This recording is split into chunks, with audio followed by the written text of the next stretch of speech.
So Dr. Joe Dispenza has a quote, and he says, "You can't change your personal reality until you change your personality." I want to break down exactly what this means and how you can start to apply it to your life and how powerful it can actually start to change your life. So first, let's start out with the idea of your personality. What is that? Well, I used to think that my personality was how I was born. This is who I am. And no matter what actions were, I would just say, well, that's who I am. I'm stubborn, I'm impatient, I'm very passionate, I'm very loud and boisterous.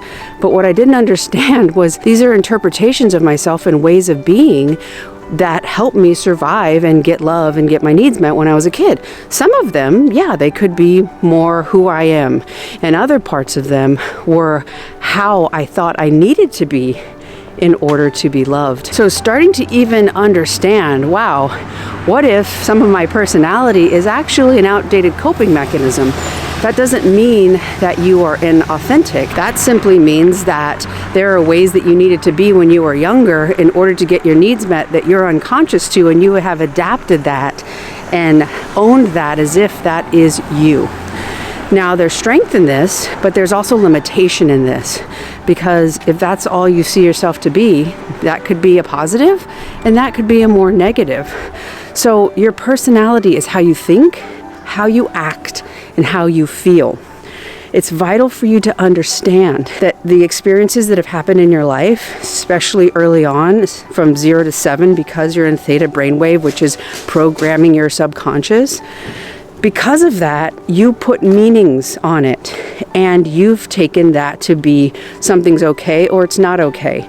So you have thoughts and feelings when it comes to your needs and your unique expressions, and you have ways of action in the world. If you had a sibling when you were growing up and they didn't like it when you got attention because it made them feel insecure, and they mocked and teased you and said you were stupid, you could have stored it as, I'm not safe if I get attention. So you literally could be spending your life sabotaging yourself because you want to avoid any sort of recognition.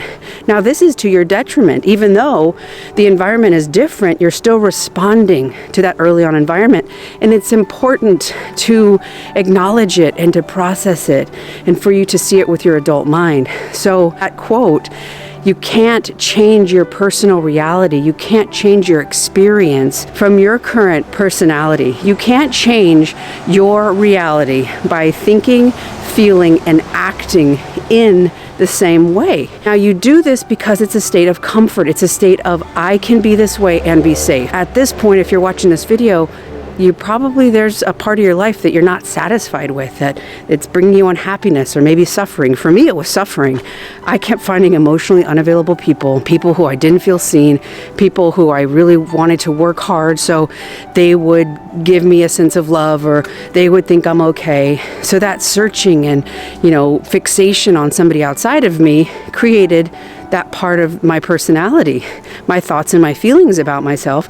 I'm not enough unless I have this person love me, unless this person's in my life. And I acted in a way that was in alignment with those beliefs, which led to a lot of self-abandonment. And that personality that I was in led to a personal reality of abandonment, of neglect, and of people being emotionally unavailable because I was doing that. So the whole point of this video is to help you to start understanding that you're going to need to start changing your thoughts, your feelings, and your actions in the world.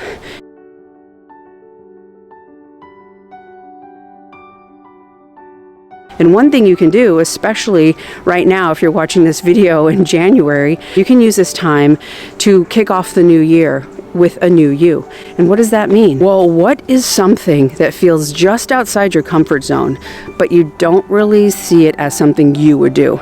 Maybe you have a desire to do it, but when you think about actually doing it, it makes you really uncomfortable.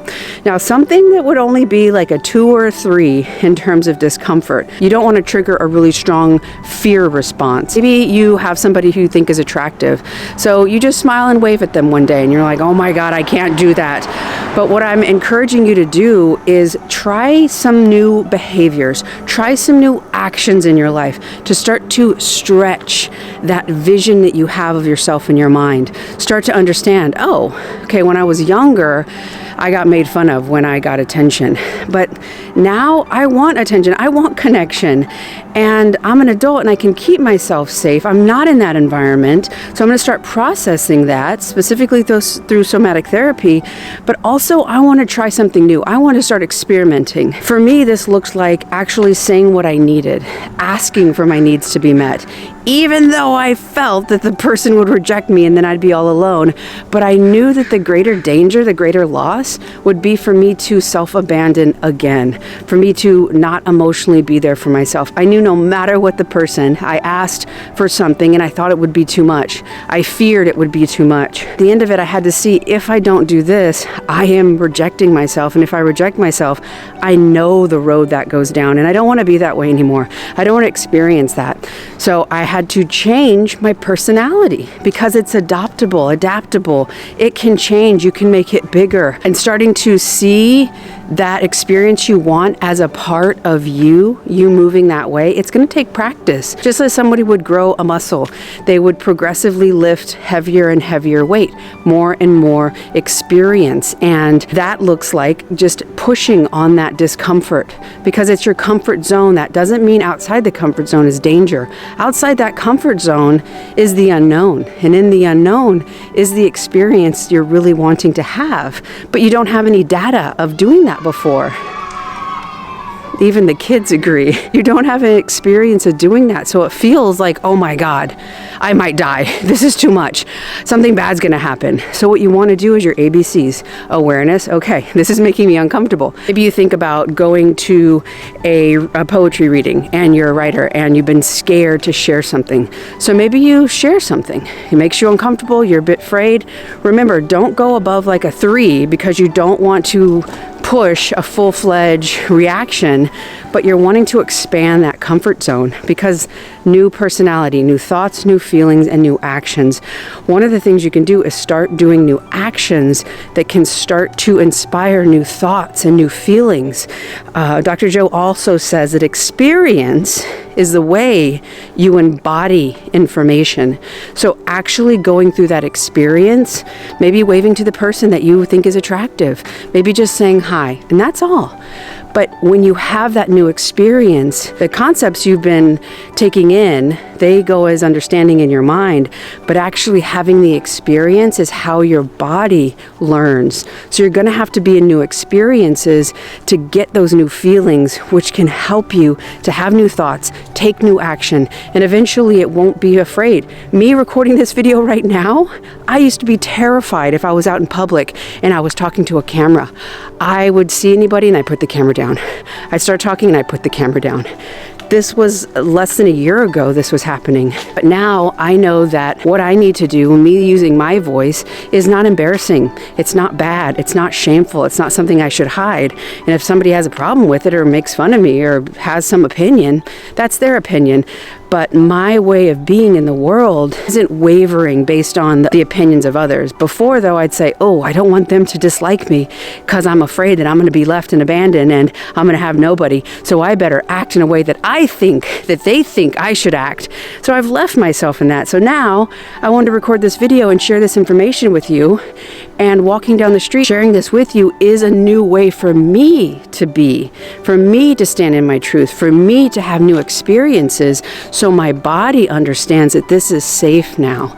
New experiences that are just outside your comfort zone can help you to create momentum so that what you're learning in your mind, you can embody it through experience and really start to change that electromagnetic signature, really start to change the frequency and who and what you're attracting into your life. The more you do this, the more you can start to align with what you really desire as opposed to relating to what you can have or how you should be through other people. That held me back for so many years. And having these new experiences are helping my body understand that it is safe to be in this world now. If you need a little bit more support and help on how you can start to believe things before you see them, this next video right here is going to help you with that. Thank you so much for watching. I love y'all. If you like this video, click like. If you like content like this, join this community, and I will see you on the next one.